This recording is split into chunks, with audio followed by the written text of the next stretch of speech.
Chapter 20, The War on Hate Speech, a win, a Mexican standoff, or a Trump defeat. Your call. If the reader won't mind, the best way to tell this story seems to be in the first person. This section will also be a bit light on the satire front. Satire is peppering this collection of works unevenly, but hopefully the rationale is clear. I don't want to get the bejesus suit out of me. I have a few Mexican relatives. They were in school when Trump made his uncalled for, unhelpful remarks about Mexicans in the U.S. illegally being all drug dealers and rapists. Even if I didn't know a single Mexican soul, this kind of hate in a would-be president was stirring me up. The hate speech against Mexicans spread from Trump's words about illegals to basically any Mexican in the USA. This spread quickly to schools, doing untold damage to children, whether on the receiving end or the hate-filled end. Reports of prejudice and hate in the classroom reached the world. Does Mexico have organized crime and drug problems? Obviously. So does the USA. The people I knew from Mexico were keen students or people trying to legally remain in the US, working hard, and it was people like them getting abused, not any criminals. Trump already had form for insulting every race, nationality, religion, sexual persuasion, and women. But he was never being considered for a governmental role, let alone the presidency before. I was at the time visiting many and writing about the things I saw there, from security guards badly treating the residents and stretching their remit way past what I thought was legal, through mounds of rubbish, people concerned about wildlife and the environment. I was not happy. I was going to tripping up Trump meetings too, and always impressed by the dignified, legal, adult ways people were finding to combat Trump. Slowly the idea of a petition started to form. I weighed the many cons which seemed to outweigh the potential pros. I put the idea on the back burner.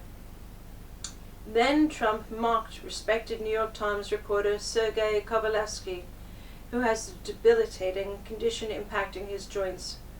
Trump did this as only a privileged, uncontrolled bully with arrested development could or would do, in my opinion. I wasn't just sick about it, I was infuriated, possibly more scared as to what Trump would do if he got political power. Any doubts about whether to do the petition went away in the moment Trump waved his arms around and shook his head. Trump denies he mocked the man, a man with considerably more intellect than Trump will ever hope to achieve. If you watch the video, easily found online, decide for yourself whether this is an act of mocking or not. If it is not mocking, what is it supposed to be? Trump makes bizarre hand and arm movements all the time, but never quite like that, and never while quoting someone. I knew some people would ridicule the petition idea, and I didn't want to do it if tripping up Trump was against it. I told TUT what I planned. They seemed to like the idea. I went ahead. Within a week or so, the relevant petitions committee agreed wording for the petition with me, and off we went. The way it seemed, I thought it would be a huge victory if it got any UK press or indeed any attention at all. I had intended it to be a stand against hate speech, which, as I keep trying to tell people, is different from free speech. I wanted to raise awareness, that's all. It seemed impossible that it would ever reach the 10,000 signature mark. By the time it closed, it had reached 586,000 signatures. I'm still cross at what I consider to be patronizing and sneaky behavior from MP Mike Flynn. I had him on the phone around the time of the debate in his role as petitions committee member, and as he put it to me, no one wanted to deal with the debate. It, quote, landed on my desk, quote, he said, and I seem to remember his mansplaining to me what the expression meant unbidden. Before the debate, I did an exhausting amount of press calls. I hadn't planned on so much interest. I'd be doing my 9-to-5 job, spending lunchtimes taping interviews, or going live, and going to the BBC studio to do World Service or other international interviews at night. I was filmed on location both at Menny, in Aberdeen, and in London by the Statue of Boudica and Parliament. I was talking on the World Service. It seems like only yesterday. Fitting it was all in fun. I did a live radio program from the Alton's Burger King ladies' room toilet on my way to BBC studios after work one day. The night before the petition, while exhausted, I got one further call from the BBC. Flynn had put out a press statement that he was against my petition. I didn't even quite take in the enormity of that preemptive strike until it was too late. I was so tired by then. I believe he absolutely had no business interfering with the desire of 586,000 people who wanted the matter fairly debated. You cannot have a fair debate if the petitions committee member has come out against the outcome before the debate occurs. He won't comment on the subject to me these days. I tried various means to get an answer. I believe he's blocked me on Twitter. At any rate, I didn't think Trump would ever get banned, although that's what I wanted, what all the signatories wanted, and what should happen under UK law to people preaching hate, just had been done to 100 other hate preachers before. I wonder where we'd be today had Trump's presidential bid, which could have been dealt a decisive blow by Parliament, flopped. Will we be letting this monster separate families and cage children while he blames Obama for the policy?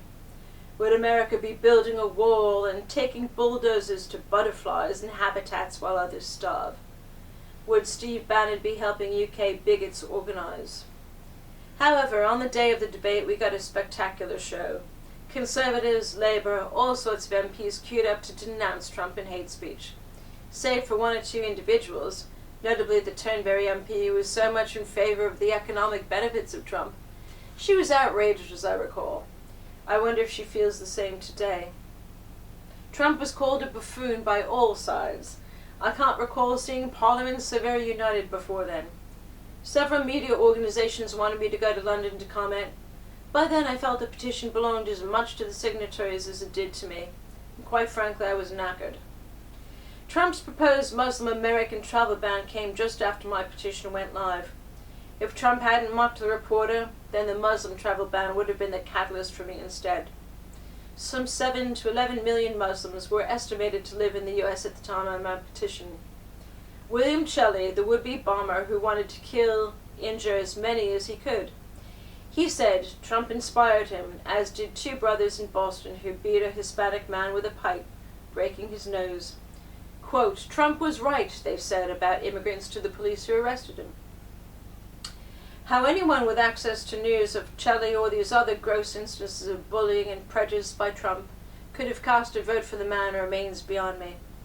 I hope somewhere that some sociologists, psychiatric experts, and exorcists are looking into it. The Muslim ban seems to have got one or two of Trump's Middle East real estate deals cancelled. Perhaps attacking the main religion of a region where you want to do deals is not a gangbuster idea at all. There does seem to be some Saudi-Trump bromance still in the air. I understand, quote, little Adam shit, unquote, is looking into it. That could be yet another win for the Oompa Loompa in chief. Someone started a petition not to ban him or some such. It did fairly well, although there is a question where the signatures came from. Heartbreakingly for me, two people I greatly admire were against my petition, Ian Hislop and J.K. Rowling. I maintain that prejudice and racism in the USA, a country steeped in anti-black sentiment from slavery days that never left huge swaths of the population, is a different animal than it is in the UK.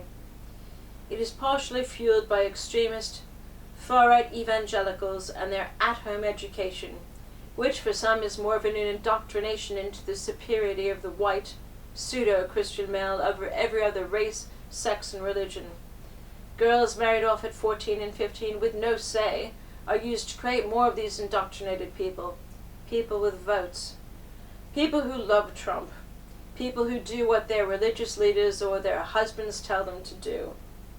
Those wanting further information might visit UNICEF's page, which discusses organizations such as Unchained at Last, which helps girls and women forced into marriage in the USA. There is ignorance and hate in the UK, obviously, but there is a difference in terms of tolerance, which I think in part has to do with the education and the absence of colonial slavery here. I somehow have never been able to forget one of my visits to Florida while living in the UK. Not very far from Miami's cosmopolitan streets, I'd wandered into a sports bar.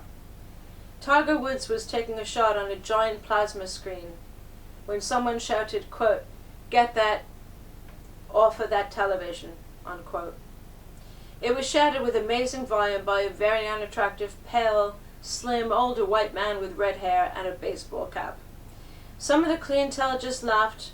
Most paid no attention. I had to leave. I've often spoken up against people making remarks like that. However, I was alone. There were dozens of them, and I was 90% certain they all had guns. The UK is different, and having hate speech laws is, I think, one of the reasons why. Like every freedom, freedom of expression should have limits, and it is not rocket science to weed out hate speech from exercising freedom of speech. If your speech is designed to hurt, inspire violence, or get others killed, it is illegal here, but legal in the US, which allows the KKK to thrive. The KKK endorsed Trump as their presidential choice. He is, to me, their man through and through, as apparently some of his ancestors were. Thoroughly disgusting. They are openly marching. The USA needs gun control laws before more people are mown down. It also needs to address the boundaries that should exist on free speech. For my troubles with the petition, I got a large amount of praise and almost as much abuse. I would do it all again in an instant, even if a woman wrote to me that, quote, I was a traitor to Western civilization, unquote, and if a man in the US wrote to say, I should never go back, where, quote, we can get our hands on you, and that my fingers should be put to good use picking cotton instead of writing, unquote. These types just love getting slavery imagery going, don't they? I learned a lot from the petition exercise. I saw that just one person can have a positive effect, even if briefly. Just as surely as the words of a president wanting to see journalists hurt contributed to 4 reporters being shot dead in Maryland, which was just 1 year ago. I consider this a win if I have to use Trump speak. It was a positive experience to my way of thinking. Trump was ridiculed in Parliament. Over 500,000 people came out against him. He lost business in the Middle East. It was all a bit crazy, but I'm glad I did it, and I would do it again.